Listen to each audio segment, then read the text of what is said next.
Hi, my name is Bria Hosier and I'm a graduate from the University of Reno, Nevada.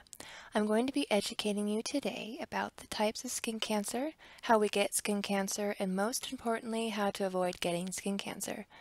I am a skin cancer survivor and I will be sharing a bit about my personal story at the end of this lesson.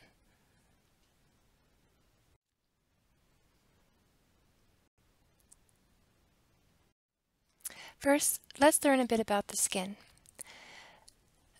The skin is the largest organ of the human body. An adult skin can weigh about 8 pounds. The skin also maintains our temperature. Our skin protects us from extreme heat and extreme cold. The skin also produces vitamin D. Vitamin D helps keep our bones and our teeth healthy. The skin also protects us from infection. The skin has an antimicrobial substance that helps prevent infections.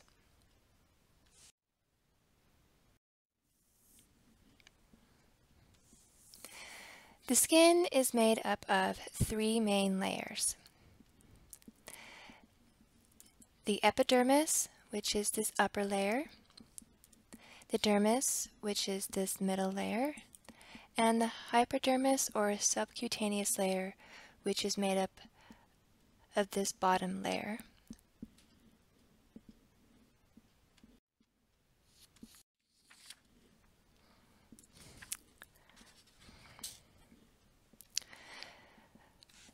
The epidermis is composed of many cells. Squamous cells, you can see here in this enlarged photo. Basal cells, which make up the membrane between the epidermis and the dermis. And melanocytes, that is scattered throughout the epidermis.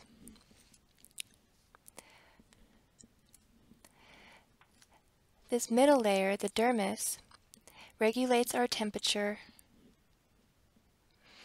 by producing sweat, fights off infection by producing oils,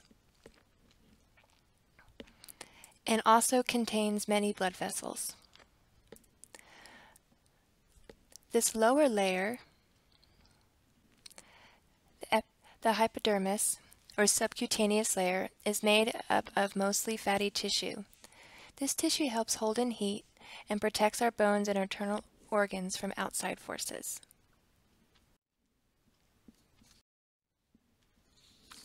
Skin cancer is the most common type of cancer diagnosed in the United States. There are 3 main types of skin cancer: basal cell carcinoma, squamous cell carcinoma, and melanoma. These skin cancers all originate from the 3 main cells within the uppermost layer, the epidermis.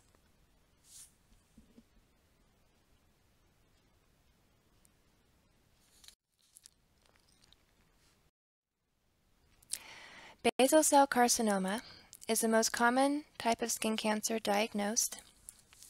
Basal cell carcinomas are abnormal, uncontrolled growths or lesions in the skin's basal cells. You can see here in this picture, this is an example of what a basal cell carcinoma may appear like. They are open sores, red patches, pink growths, shiny bumps, or scars, and they are caused by sun exposure. Basal cell carcinomas almost never spread or metastasize beyond their original tumor site. Only in really rare cases can it spread to other parts of the body and become life-threatening. But it should not be taken lightly, though. It can be disfiguring if not treated promptly. Here is an example of what can happen to you if you do not protect yourself from the sun, and what can happen if basal cell carcinoma is left undiagnosed. Basal cell carcinoma can be easily avoided. Squamous cell carcinoma. Squamous cell carcinoma is the second most common type of skin cancer diagnosed. They are uncontrolled growths of abnormal cells in the squamous cell. They can appear as scaly red patches, open sores, elevated growths or warts, and they may crust or bleed. and they are caused by UV exposure. Squamous cell carcinomas may occur on all areas of the body, including the mucous membranes and genitalias, but are most commonly found in areas frequently exposed to the sun, such as the rim of the ear, the lower lip, face, a balding scalp, neck, hands, arms, and legs. Squamous cell carcinoma can grow rapidly and can be disfiguring if left untreated, but this cancer also can be easily. Melanoma. Melanoma is the deadliest form of skin cancer. It is caused by ultraviolet radiation from sunshine or tanning beds.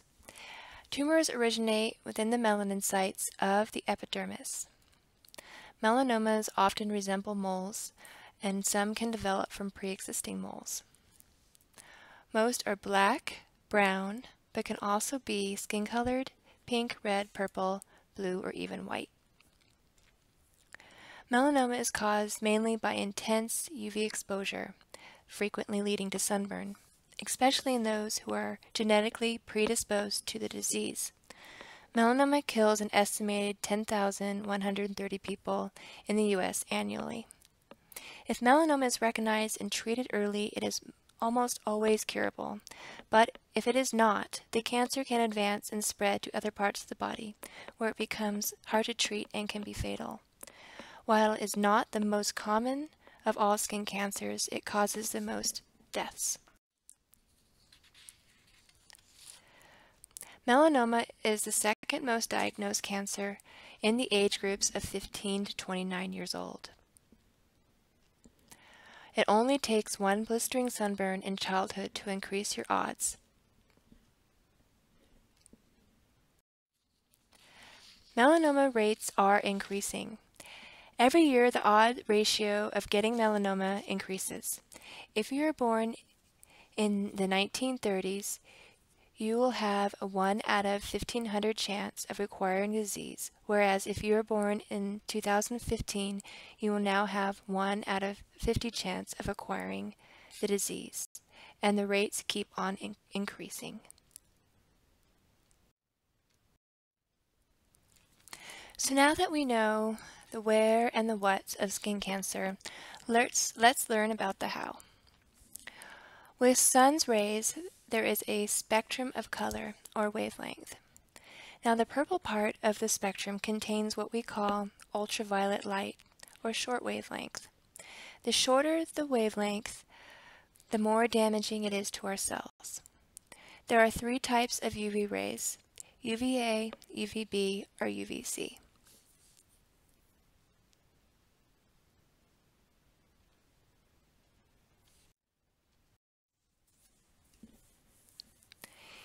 UV radiation in the skin.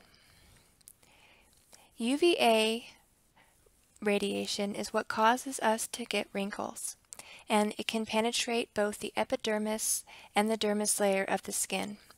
UVB is what causes us sunburns and can penetrate just the epidermis.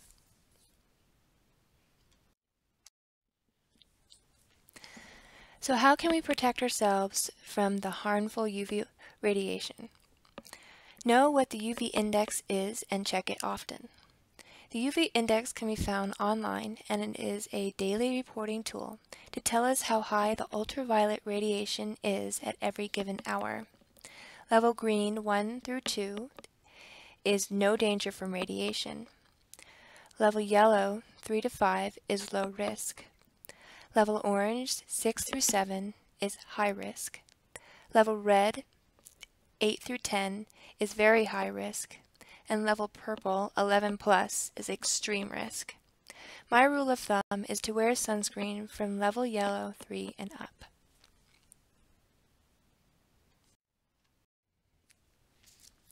Another way to protect yourself is to know the shadow rule. The UV index is the highest from 10 a.m. to 4 p.m. In the morning, the sun will be low in the sky and thus casting a long shadow. This will tell you that there is low danger from UV radiation. During midday, the sun will be high in the sky, casting a short shadow. This will tell you that there is high danger from the sun's ultraviolet radiation. Also know and follow the 5 S's: slip, slop, slap, seek, and slide. Slip on a long sleeve shirt, slop on a lot of sunscreen, slap on a wide brim hat, seek shade, and slide on a pair of sunglasses that have UV protection in the lenses. Furthermore, know what the number on the sunscreen bottle really means. SPF stands for Sun Protection Factor, and the number indicates time, not strength. The standard time it takes one skin to start to burn is 10 minutes. Take that standard and multiply it by the number on the bottle. For example, if you put on sunscreen with a sun protection factor of 30, to know how long the sunscreen is good for, just multiply 10 by 30, and that will equal your minutes. 10 times 30 equals 300. Another rule of thumb is to reapply sunscreen every 2 hours, because sunscreen can wear off from sweat or from swimming.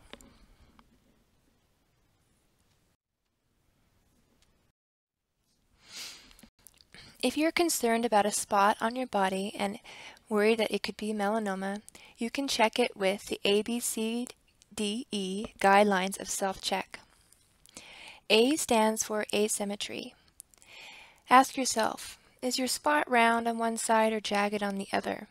Is it dark on one side and lighter on the other? Normal spots typically will be symmetrical in shape and color. B stands for border. Does your spot have a wavy or jagged edge? Healthy spots will have a smooth edge. C stands for color. Has your spot changed in color or shade? Has it gotten darker? Or is your spot a strange color? D stands for diameter. Has your spot gotten bigger? Has it gotten bigger than a pencil eraser? E stands for evolution. Has your spot changed in any way or over the period of time? If your spot is suspicious, please make an appointment with a dermatologist.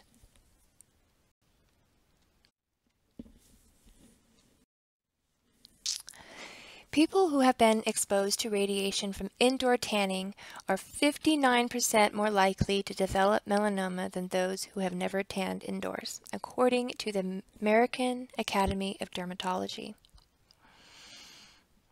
Melanoma Research Foundation says that exposure to tanning beds before the age of 30 increases the risk of developing melanoma by 75%.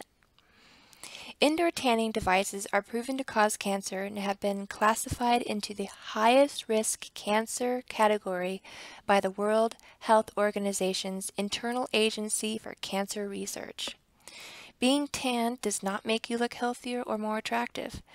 Take this picture on the left, for example.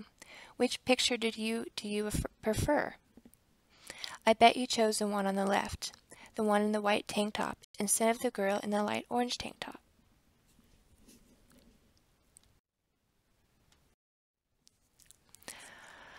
I would like to share a bit about my story with you today. I had stage 3 melanoma. I was diagnosed in August 2014. I spent some time in the sun when I was younger, and I had 2 sunburns that I can remember.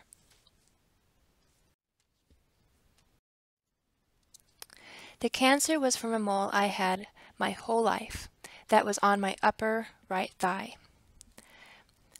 It had gotten bigger and darker in a matter of months, and it started to itch the month before my diagnosis.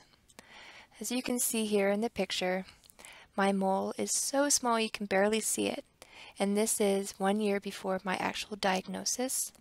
And then in this picture, see how it has gotten bigger and darker, and this picture is 6 months before my diagnosis. Here is a short summary of my journey with melanoma. Melanoma was found on my right lower thigh in a pre-existing mole. I was diagnosed initially with stage 1A melanoma in August 2014. I had surgery on my right thigh to remove melanoma and check groin and lymph nodes on my 32nd birthday, September 19, 2014. From that surgery, the stage changed to stage 3B when melanoma was found in one lymph node in my groin, but it was only 50 cells.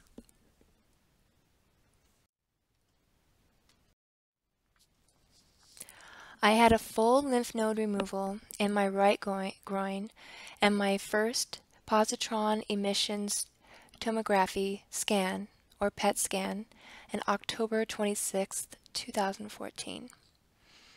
I was bedridden for 3 months with drain tubes. I had 4 visits to the ER because my drain tubes kept falling out. In April 2015, I had another PET scan to see if the melanoma had spread to stage 4. Luckily, the scan was clear.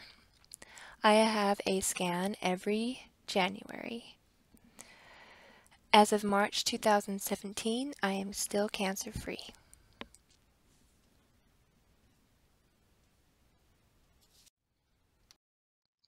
So as you can see here, this is an image of the epidermis, dermis, and hypodermis, and melanoma, and the different levels or degrees of melanoma. My melanoma was 1.25 millimeters thick, and that gave me a Breslow depth of 1, and that indicates the statistical survival rate for that depth. And I had in between a 94 and an 82% chance of living past 10 years.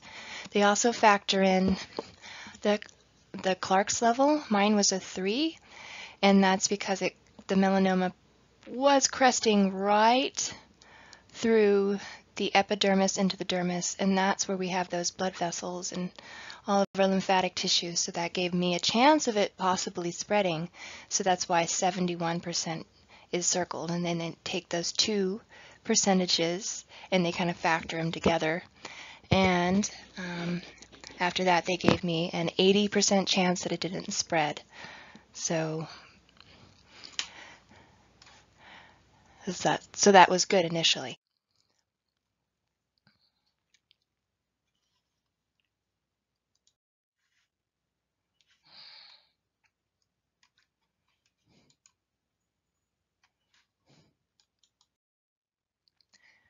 So these are my drain tubes. They help my body drain out my lymphatic fluid while my body adjusts to the change in my lymphatic system.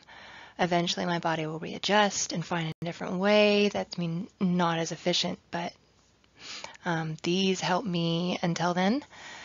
I had to check them, clean them, drain them to make sure I didn't have an infection, until I had to check to see if the fluid was getting lighter or darker. They eventually fell out and I had to go to the ER to get my leg drained manually. I had them for 2 weeks and they were no fun. So this is what this actual machine looks like that I had prior to surgery to make sure that I wasn't stage 4. The picture is the actual machine at the Gene Erbshaw Cancer Center in Truckee. It is called a positron emission tomography, or PET scan. I have had another one after that initial one, 6 months after, to make sure that the cancer still wasn't spreading. I have one now every year. This is the way the scan works. So the technician will inject glucose, which is cancer's food. If there is cancer present, the cancer will eat the glucose and the scan will see the activity as a glowing spot. So down below you can see another image and there's an arrow pointing to the glowing spot, which is cancer. This is somebody else's scan, not mine.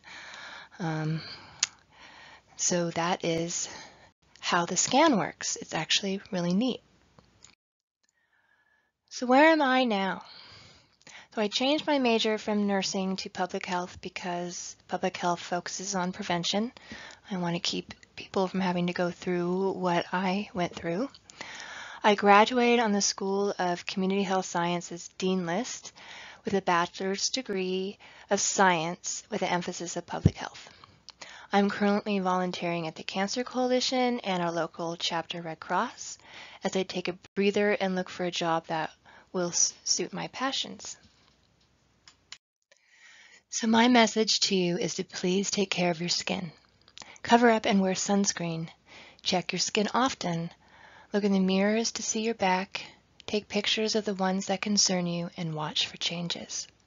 Please see a dermatologist for an annual checkup if you have light hair, skin, or eyes. If you have any of these characteristics, they put you at a greater risk for developing melanoma.